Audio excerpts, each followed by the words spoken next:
നാരായണ നാരായണ നാരായണ നാരായണ നാരായണ നാരായണ നാരായണ നാരായണ നാരായണ സർവത്ര ഗോവിന്ദനാമ സങ്കീർത്തനം. ഗോവിന്ദ ഗോവിന്ദ. സജ്ജനങ്ങൾക്ക് നമസ്കാരം. മൃഗയ വിനോദത്തിനായി പോയ പരീക്ഷിത് മഹാരാജാവ് ശമീക മഹർഷിയുടെ ആശ്രമത്തിൽ എത്തിച്ചേർന്നു. ധ്യാന നിരതനായ ഋഷിയെ കണ്ടു. ദാഹജലത്തിനു വേണ്ടി ആവശ്യപ്പെട്ടപ്പോൾ മഹർഷി അതറിഞ്ഞില്ല. അതുകൊണ്ട് മറുപടിയൊന്നും പറഞ്ഞില്ല. മുനി തന്നെ അപമാനിച്ചു എന്ന് രാജാവ് കരുതി. തിരിച്ചു പോകാൻ പുറപ്പെട്ടപ്പോൾ അവിടെ കണ്ട ഒരു ചത്ത പാമ്പിനെ ഋഷിയുടെ കഴുത്തിലെടുത്തിട്ടു. ആ സമയത്ത് മുനിയുടെ പുത്രൻ ശൃംഗി മറ്റ് മുനി കുമാരന്മാരോടൊപ്പം കാട്ടിൽ കളിക്കുകയായിരുന്നു. സംഭവം അറിഞ്ഞ ശൃംഗി അത് കണ്ട് സഹിക്കവയ്യാതെ രാജാവിനെ ശപിച്ചു. ഇത്രയുമാണ് നാം 18-ാം അധ്യായത്തിൽ നിന്ന് ഗ്രഹിച്ചത്. തുടർന്ന് നമുക്ക് 19-ാം അധ്യായത്തിലെ പ്രമേയം ഒന്ന് വിചിന്തനം ചെയ്യാം. പ്രായോപവിഷ്ടേ ഗംഗായാം രാജയോഗീജനാവൃതേ ശുഗസ്യാഗമനം തത്ര പ്രോക്തമേകോനവിംശതേ. ശ്രീ പരീക്ഷിത് മഹാരാജാവിന്റെ പ്രായോപവേശവും ശ്രീശുകന്റെ ആഗമനവും വർണ്ണിക്കുന്നതാണ് 19-ാം അധ്യായം. സൂതൻ കഥ തുടരുകയാണ്.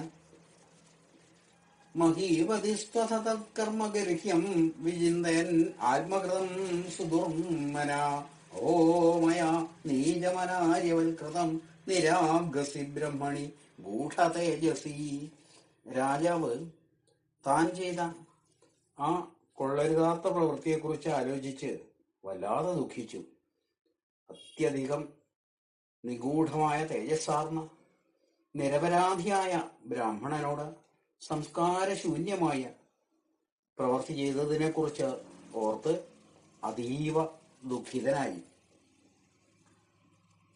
ധ്രുവം തതോ മേ കൃതദേവഹേളനാദുരത്യം വ്യസനം നാദിദീർഘ തതസ്തു കാമം ത്വക നിഷ്കൃതായ മേ യഥാ ന കുര്യാം പുനരേവമദ്ധ.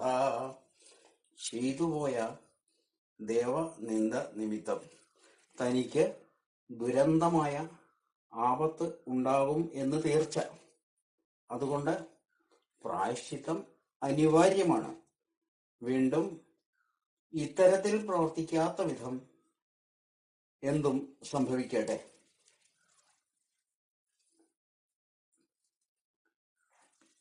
അദ്വൈവരാജ്യം ബലമൃദ്ധകോശം പ്രകോപിത ബ്രഹ്മകുലാനലോ മേ ദഹത്വഭദ്രസ്യ പുനർന്നമേ ഭൂൽ പാപീയസി ധീർ ദ്വിജദേവഗോഭ്യ.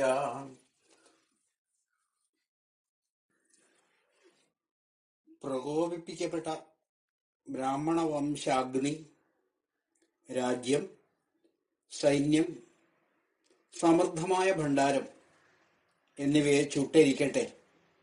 അശുഭനായ തനിക്ക് ഇനി ബ്രാഹ്മണരെയും പശുക്കളെയും ദ്രോഹിക്കാനുള്ള ദുഷ്ടബുദ്ധി തോന്നാതിരിക്കട്ടെ. സചിന്തയന്യഥമഥാ ശൃണോത് യഥാ മുനേ സുതോക്തോ നിരതിസ്തക്ഷകാഖ്യ സസാധുമേനേന ചിരേണ തക്ഷകാനലം പ്രസക്തസ്യ വിരക്തി കാരണം. ഇത്തരത്തിൽ ചിന്തിച്ചുകൊണ്ടിരിക്കുന്ന രാജാവ് ശമീക മഹർഷിയുടെ പുത്രനാൽ ഉച്ചരിക്കപ്പെട്ട തക്ഷകനാകുന്ന മൃത്യുദേവതയുടെ ദംശനം ഏതുവിധം സംഭവിക്കുമെന്ന് കേട്ടറിഞ്ഞ് വിഷയാസക്തനായ തനിക്ക് അധികം വൈകാതെ വിരക്തി ഉണ്ടാവാൻ കാരണമായി തീർന്ന തക്ഷകന്റെ വിഷാഗ്നിയെ നല്ലതായി കരുതി. മഹാമനസ്കനായ ശമീക മഹർഷി ഒരു ദൂതനെ അയച്ച് രാജാവിനെ വിവരം ധരിപ്പിച്ചിരുന്നു. ഒരു മുൻകരുതലിനു വേണ്ടി. ശ്രദ്ധിക്കൂ. അത് കേട്ട പരീക്ഷിത് മഹാരാജാവ് എന്തു ചെയ്തു എന്ന് വിവരിക്കുന്നതാണ് തുടർന്നുള്ള പദ്യം. അഥോ വിഹായേമമും ച ലോകം വിമർശിതോ ഹേതയാ പുരസ്തൽ കൃഷ്ണാംഘ്രിസേവാമതിമന്യമാന ഉപാവിശദ് പ്രായമമർത്യനദ്യം. അഥോ അതിനുശേഷം ഹേതയാ തള്ളിക്കളയേണ്ടതെന്ന വിധത്തിൽ പുരസ്താൽ മുന്നേ തന്നെ വിമർശിതവും തീരുമാനിച്ചുറച്ച ഇമം അമും ച ലോകം ഈ ലോകത്തെയും ആ ലോകത്തെയും വിട്ടുകളഞ്ഞ് കൃഷ്ണാംഘ്രിസേവാം ശ്രീകൃഷ്ണ ഭഗവാന്റെ തൃപാദങ്ങളെ ഭജിക്കാനായിട്ട് തീരുമാനിച്ച് ഗംഗാതീരത്ത് നിരാഹാര വ്രതം അനുഷ്ഠിച്ച് ഇരിപ്പായി. തുളസീ മിശ്ര കൃഷ്ണാംഘ്രികേണു തുളസിയോട് ചേർന്ന കൃഷ്ണപാദ ധൂളികളാൽ മേന്മ കൈവരിച്ച ജലം വഹിച്ചൊഴുകുന്നതാണ് ഗംഗാനദി. ഈശ്വരന്മാരോട് ചേർന്ന അകവും പുറവും പവിത്രമാക്കി തീർക്കുന്ന ഗംഗാനദിയെ മരണം വരിക്കാനൊരുങ്ങിയ ആരാണ് സേവിക്കാതിരിക്കുക? ഇപ്രകാരം പരീക്ഷിത് മഹാരാജാവ് പ്രായോപവേശം എന്ന നിരാഹാര വ്രതത്തെ അനുഷ്ഠിക്കാൻ ഉറച്ച് വേറൊന്നും ചിന്തിക്കാതെ ഋഷിതുല്യമായ പ്രവൃത്തികളോടെ വിഷയാസക്തി വെടിഞ്ഞ് ഭഗവത് പാദത്തെ ധ്യാനിക്കാൻ ആരംഭിച്ചു. ലോകത്തെ ശുദ്ധീകരിക്കുന്ന ഋഷിപുങ്കവന്മാർ ശിഷ്യരോടുകൂടി ഗംഗാതീരത്തെത്തിച്ചേർന്നു. സജ്ജനങ്ങൾ തീർത്ഥയാത്ര എന്ന നാട്യത്തിൽ തീർത്ഥങ്ങളെ ശുദ്ധീകരിക്കുന്നു. ഏതൊക്കെ മുനിമാരാണ് ഗംഗാതീരത്ത് വന്നു ചേർന്നതെന്ന് വിവരിക്കുന്നതാണ് തുടർന്നുള്ള 3 പദ്യങ്ങൾ. അത്രർവശിഷ്ടശ്ചവന ശരദ്വാനരിഷ്ടനേമേർ ഭൃഗുരംഗിരാശ്ച പരാശരോ ഗാധിസുധോധരാമ ഉദധ്യ ഇന്ദ്രപ്രമദേധ്മവാഹൗ മേധാതിഥേർദേവല ആർഷിഷേണോ ഭാരദ്വാജോ ഗൗതമ പിപ്പലാദ മൈത്രേയ ഔർവ കവശ കുംഭയോനിർദ്വൈപായനോ ഭഗവാൻ നാരദശ്ച അന്യേ ച ദേവർഷി ബ്രഹ്മർഷിവരീയ രാജർഷിവര്യ അരുണാദയശ്ച നാനാർഷയ പ്രോരാൻ സമേതാനഭ്യർത്ഥ്യ രാജ ശിരസാ വവന്ദേ. അങ്ങനെ അവിടെ എത്തിച്ചേർന്നിട്ടുള്ള ഋഷിമാരെ പരീക്ഷിത് രാജാവ് സ്വാഗതം ചെയ്ത് ആദരിച്ച് ആരാധിച്ചു, ശിരസ നമിച്ചു. ആ മുനിമാർ ആസനസ്ഥരായ ശേഷം വീണ്ടും അവരെ നമസ്കരിച്ച ശേഷം അവരുടെ മുമ്പിൽ കൈകൂപ്പി നിന്നുകൊണ്ട് ശുദ്ധമായ മനസ്സോടെ തൻ്റെ ഉദ്ദേശ്യം എന്തെന്ന് അവരെ അറിയിക്കുകയുണ്ടായി. രാജാവ് തുടർന്ന് പറയുകയാണ്, ഞാനും എന്നെപ്പോലുള്ളവരും രാജാക്കന്മാരുടെ ഇടയിൽ ഭാഗ്യം ചെയ്തവരാണ്. ഏറ്റവും മഹാന്മാരായ ആളുകളാൽ അനുഗ്രഹിക്കപ്പെടാവുന്ന സ്വഭാവത്തോടു കൂടിയവരായതിനാൽ നിന്ദ്യകർമ്മങ്ങൾ ചെയ്യുന്ന രാജാക്കന്മാരുടെ വംശം കാൽ കഴുകിയ വെള്ളത്തേക്കാൾ അകറ്റി വെക്കപ്പെടേണ്ടതാണ്. താമസ കുമാരരിൽ നിന്ന് ഏറ്റ ശാപത്തെ എങ്ങനെയാണ് രാജാവ് കരുതുന്നത് എന്ന് നോക്കൂ.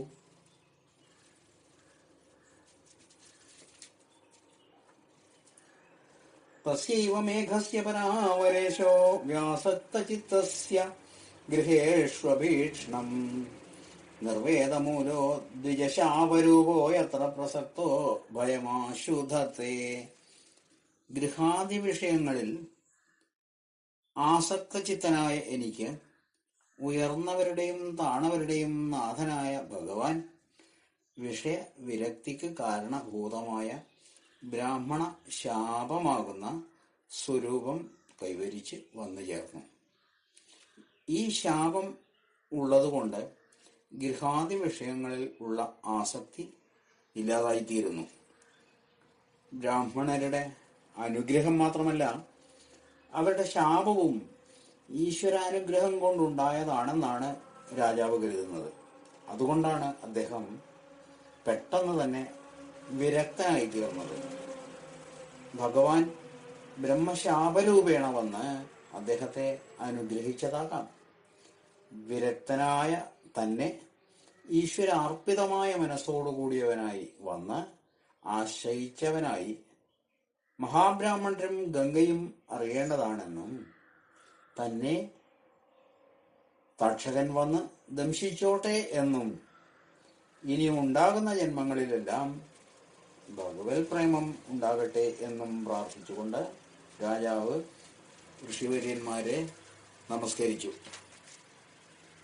ദൃഢനിശ്ചയത്തോടുകൂടിയ പരീക്ഷിത്ത് സ്വപുത്രനായ ജനമേജയന് രാജ്യഭാരം ഏൽപ്പിച്ചു കൊടുത്തിട്ട് ഗംഗാനദിയുടെ തെക്കേക്കരയിൽ കിഴക്കോട്ട് തലയായി വിരിച്ച ദർഭകളിൽ വടക്കോട്ട് അഭിമുഖമായി ഇരുന്നു. രാജാധിരാജനായ പരീക്ഷിത്ത് പ്രായോപവേശത്തിനായി ഇരുന്നപ്പോൾ ദേവഗണങ്ങൾ അദ്ദേഹത്തെ പ്രശംസിച്ചു, പുഷ്പവൃഷ്ടി ചെയ്തു, പെരുമ്പറ മുഴക്കി. മഹാമുനിമാർ അദ്ദേഹത്തെ നന്നായി എന്ന് പറഞ്ഞ് അനുമോദിച്ചു. ഭഗവത് ഗുണകഥനങ്ങളാൽ ഭംഗി കലർന്ന വചനങ്ങൾ ഉര ചെയ്തു.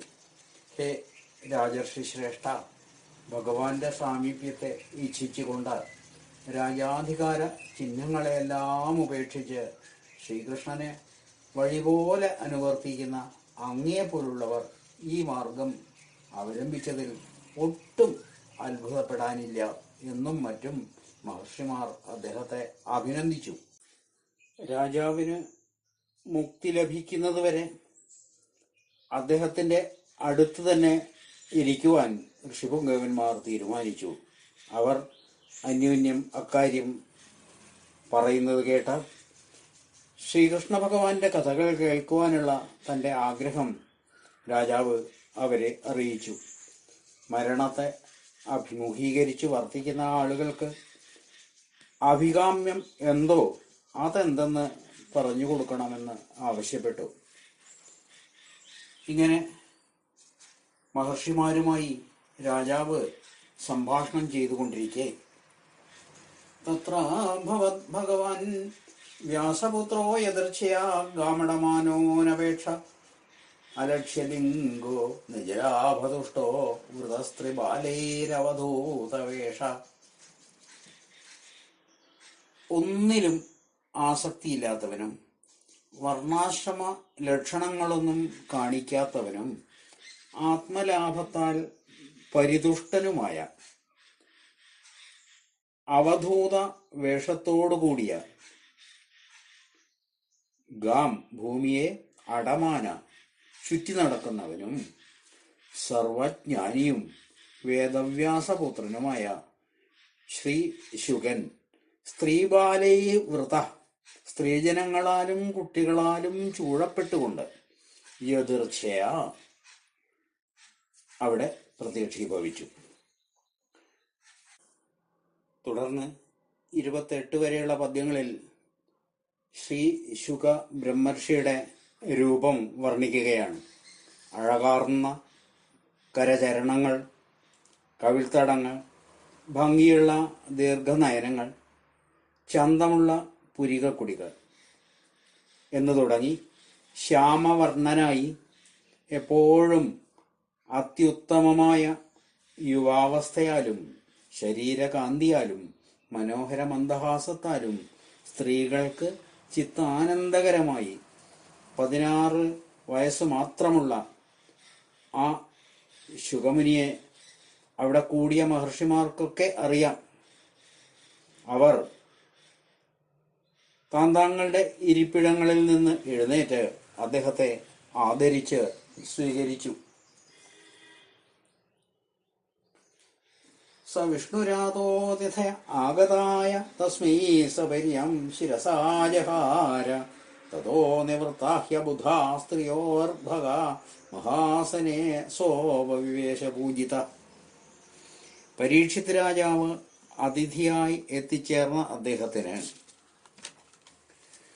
ശിരോനമനം കൊണ്ട് പൂജ ചെയ്ത് ആദരിച്ചു. അതാരെന്നറിയാത്ത സ്ത്രീകളും കുട്ടികളും അവിടെ നിന്ന് തിരിച്ചുപോയി. അദ്ദേഹം യോഗ്യമായ ഇരിപ്പിടത്തിൽ ഉപവിഷ്ടനായി. ഗ്രഹങ്ങൾ, നക്ഷത്രങ്ങൾ ഇവയാൽ ചുറ്റപ്പെട്ട ചന്ദ്രനെ പോലെ അദ്ദേഹം ബ്രഹ്മർഷി, രാജർഷി, ദേവർഷി സംഘത്താൽ ചുറ്റപ്പെട്ട് ഏറ്റവും ശോഭിച്ചു. ശാന്തചിത്തനായ സൂക്ഷ്മബുദ്ധിയുള്ള ശുഗമുനിയെ ഭക്താഗ്രഗണ്യനായ രാജാവ് നേരിട്ട് ചെന്ന് ശിരസ്സുകൊണ്ട് വണങ്ങി അഞ്ജലിബദ്ധനായി വീണ്ടും നമസ്കരിച്ചുകൊണ്ട് അദ്ദേഹം അവിടെ എത്തിച്ചേർന്നത് ഭഗവൽ കടാക്ഷത്താൽ തന്നെ എന്ന് പറഞ്ഞു. ശ്രീകൃഷ്ണൻ പിതൃസഹോദരിയുടെ മക്കളുടെ സന്തോഷത്തിനു വേണ്ടി എപ്പോഴും പ്രവർത്തിക്കുന്നവനാകൊണ്ട് തന്നിൽ പ്രീതനായിരിക്കുന്നു. അതുകൊണ്ടാണ് ശ്രീശുക ബ്രഹ്മർഷി അവിടെ എത്തിയത് എന്നും പറഞ്ഞു. മരണം അടുത്തിരിക്കുന്ന ഒരു പുരുഷന് ഈ ലോകത്തിൽ എല്ലാം കൊണ്ടും ചെയ്യാവുന്നത് എന്തെന്ന് പറഞ്ഞു കൊടുക്കണേ എന്ന് അഭ്യർത്ഥിച്ചു.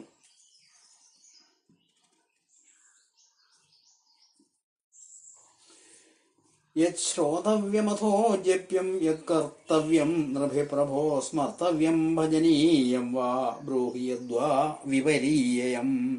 എന്താണോ കേൾക്കേണ്ടത്, എന്താണോ ജപിക്കേണ്ടത്, എന്താണോ ചെയ്യേണ്ടത്, എന്താണ് ഓർമ്മിക്കേണ്ടത്, എന്താണ് ആരാധിക്കപ്പെടേണ്ടത്, അവയും ചെയ്തു കൂടാത്തതും എന്തെന്ന് അറിയാൻ ആഗ്രഹം പ്രകടിപ്പിച്ചു.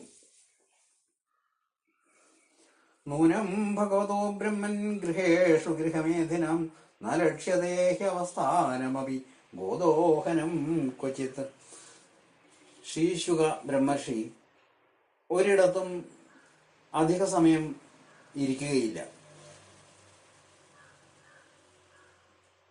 അങ്ങനെയുള്ള അദ്ദേഹം അവിടെ എത്തിയത് തന്നെ തങ്ങളുടെ ഭാഗ്യം കൊണ്ടാണെന്ന് രാജാവ് സ്മരിച്ചു. തുടർന്ന് സൂതൻ വിസ്തരിക്കുകയാണ്. ഏവമാഭാഷിത പൃഷ്ട സരാജ്ഞാ ശ്ലക്ഷണയാഗിര പ്രത്യഭാഷത ധർമ്മജ്ഞോ ഭഗവാൻ ബാദരായണി. ഇപ്രകാരം രാജാവിൻ്റെ ചോദ്യങ്ങൾ കേട്ട ആ മധുരവചനങ്ങളാൽ പ്രചോദിതനായി ധർമ്മജ്ഞനും സർവജ്ഞനുമായ വ്യാസപുത്രൻ മറുപടി പറയാൻ ആരംഭിച്ചു. ഋഷികുമാരന്റെ ശാപം കാരണം ജീവിതം മടുത്ത് വിരക്തി കൈവരിച്ച ശ്രീ പരീക്ഷിത്ത് ഗംഗാനദീതീരത്ത് പ്രായോപവേശം അനുഷ്ഠിക്കാൻ ആരംഭിച്ചു. ആ ദിക്കിലേക്ക് അനേകം ഋഷീശ്വരന്മാർ വന്നെത്തി. രാജാവ് അവരെ ആദരിച്ചിരുത്തി. ആസന്ന മരണനായ ഒരാൾ ചെയ്യേണ്ടത് എന്തെന്ന് അവരോട് ആരാഞ്ഞു. അവരിൽ നിന്ന് വ്യക്തമായ ഉത്തരം ലഭിച്ചില്ല. അപ്പോഴാണ് അവധൂത വേഷനായി ശ്രീശുക ബ്രഹ്മർഷി യാദൃച്ഛികമായി അവിടെ എത്തിച്ചേർന്നത്. ആ യോഗിവര്യനെയും രാജാവ് ആദരിച്ച് സ്വീകരിച്ചു. അതേ ചോദ്യം തന്നെ ഭക്തിയോടും ശ്രദ്ധയോടും കൂടി ചോദിച്ചു. വ്യാസപുത്രനായ ശ്രീശുക ബ്രഹ്മർഷി ആ ചോദ്യത്തിന് മറുപടി ആരംഭിച്ചു. ശുകപരീക്ഷിത് സംവാദരൂപമായ ശ്രീമദ് ഭാഗവത സംഹിതയുടെ പ്രാരംഭം കുറിച്ചുകൊണ്ട് പ്രഥമ സ്കന്ധം സമാപിക്കുന്നു. തുടർന്ന് നിഗമകൽപതരോർഗളിതം ഫലം ശുകമുഖാദമൃതദ്രവ സംയുതം പിബത ഭാഗവതം രസം എന്ന് നമുക്ക് പ്രത്യാശിക്കാം. തുടർന്നുള്ള അധ്യായങ്ങളിൽ നിന്ന് ശുക ഭാഷണം ശ്രവിക്കാം എന്ന ആഗ്രഹത്തോടെ ഈ സ്കന്ധത്തിൻ്റെ സാരസംഗ്രഹം സജ്ജനങ്ങൾക്ക് വേണ്ടി ഭഗവത് പാദങ്ങളിൽ സമർപ്പിക്കുന്നു. ശ്രീ ഗുരുവായൂരപ്പാ ശരണം. സർവത്ര ഗോവിന്ദനാമ സങ്കീർത്തനം. ഗോവിന്ദ ഗോവിന്ദ. അഖില ഗുരോ ശ്രീ ഗുരുവായൂരപ്പാ ശരണം.